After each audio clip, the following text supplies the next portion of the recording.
Bonjour à tous et bienvenue sur l'instant montre de Nico. Nico, c'est moi et aujourd'hui on achève la série de vidéos sur les montres Patrouille de France et on aborde les Tarmac 701. Allez, c'est parti, générique.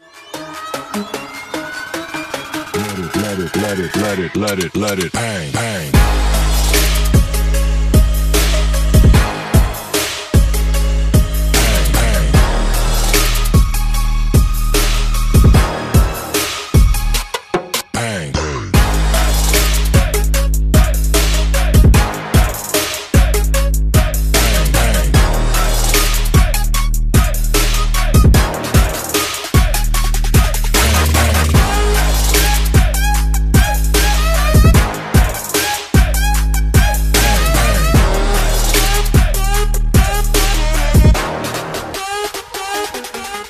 Alors pour vous la faire courte, les Tarmac 701, ce sont les montres, après celles dédiées, les Atos, dédiées aux pilotes, les Tarmac 701 sont les montres qui sont dédiées aux mécaniciens, qui ne sont pas moins importants, bien au contraire, pour la Patrouille de France. Alors les mécaniciens, pour la petite histoire, il faut savoir qu'ils sont divisés en trois catégories.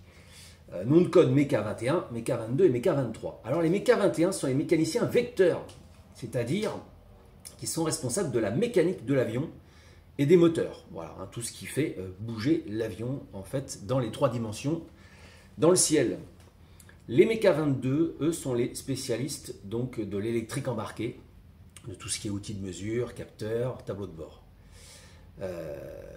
On a ensuite les MECA 23 qui, eux, sont chargés des équipements de survie, harnais, parachutes, sièges éjectables. Également, c'est eux qui gèrent, le positionnement et le remplissage des pods fumigènes, puisque vous savez que la Patrouille de France évolue souvent en larguant derrière elle ce panache fumigène bleu, blanc, rouge. Et bien, ce sont les MECA 23 qui s'occupent de ça.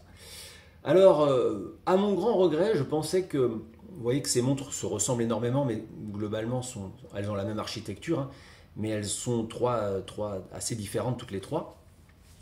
Je pensais que la marque aurait justement, en fonction de cette physionomie-là, je ne sais pas pourquoi, voilà, elle n'arrête pas de zoomer, dézoomer, j'ai du mal à faire le... Voilà, ça y est. Je pensais qu'ils allaient diviser ces trois types-là, justement, selon MECA 21, 22, 23. Eh bien non, alors moi, je n'ai pas été très satisfait de la façon dont ils ont réparti, puisqu'en fait, ces trois modèles se retrouvent dans des coloris différents pour MECA 21 et MECA 22. Enfin, c'est les deux modèles de gauche, pardon, ces deux-là, parce que celle-ci est uniquement une MECA 23, mais on retrouve celle-ci et celle-ci dans des coloris différents en MECA 22 et celle-ci dans un autre coloris encore full black en MECA 21. Alors j'ai trouvé dommage de ne pas avoir utilisé chaque type, MECA 21, MECA 22, MECA 23 par exemple, ça aurait été très bien.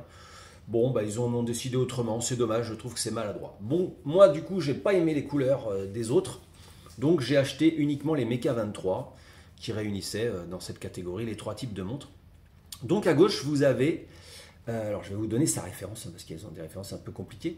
Donc la Tarmac 701, référence M23, donc je vous l'ai dit pour MECA 23, 100E 66 85 12. Voilà, alors c'est la plus simple, elle vaut 129 €, c'est la plus simple, c'est une montre à quartz, 3 aiguilles date. Comme les Atos, étanche 100 mètres, les couronnes ne sont pas vissées.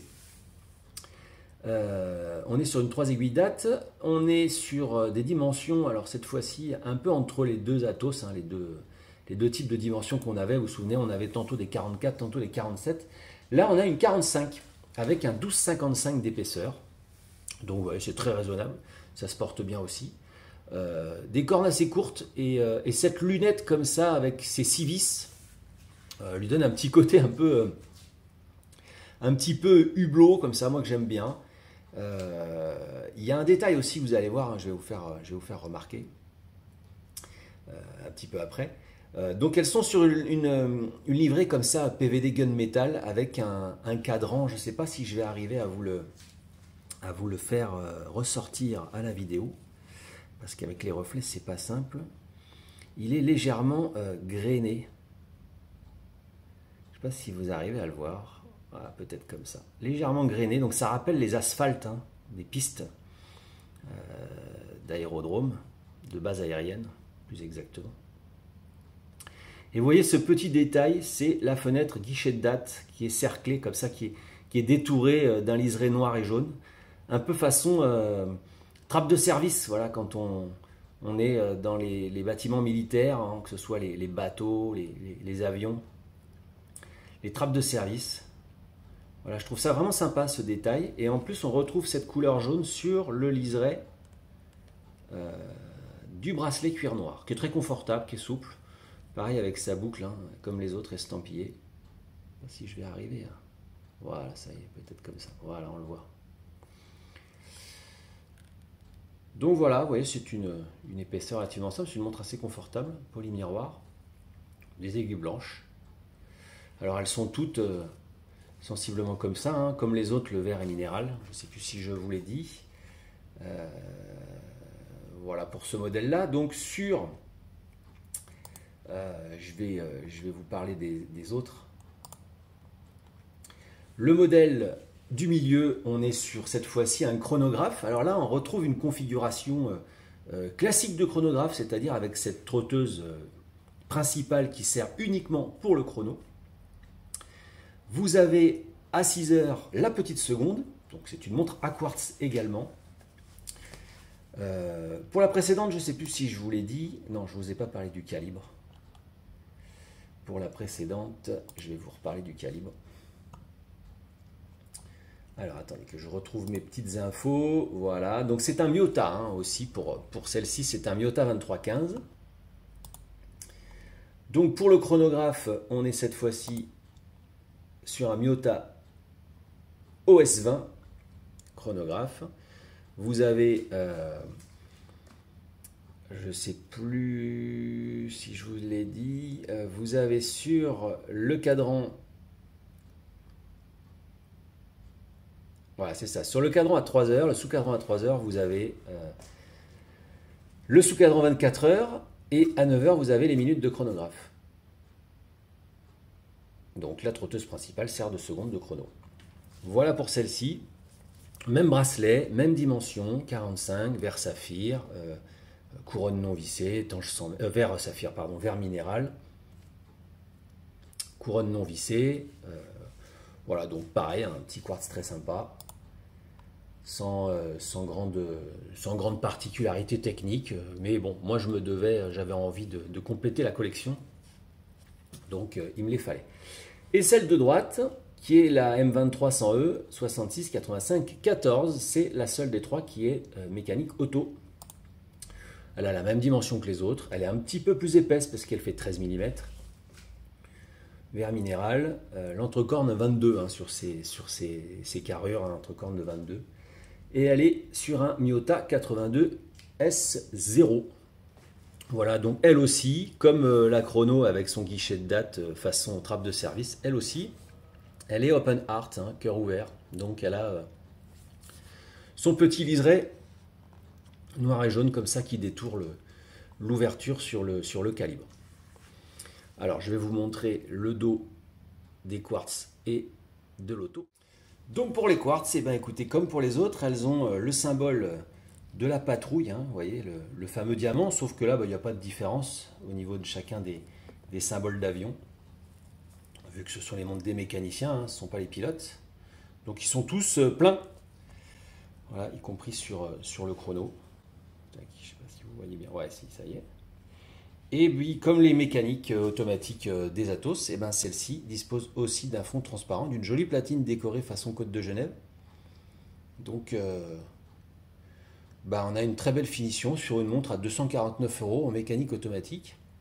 Je trouve que c'est quand même super appréciable. Voilà.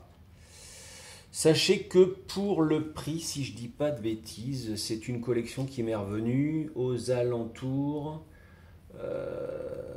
des 2100 € au lieu d'un peu plus de 2300 € à force de glaner par-ci par-là des réductions. Voilà, donc on est un petit peu plus de 2000 € la collection dans cette boîte.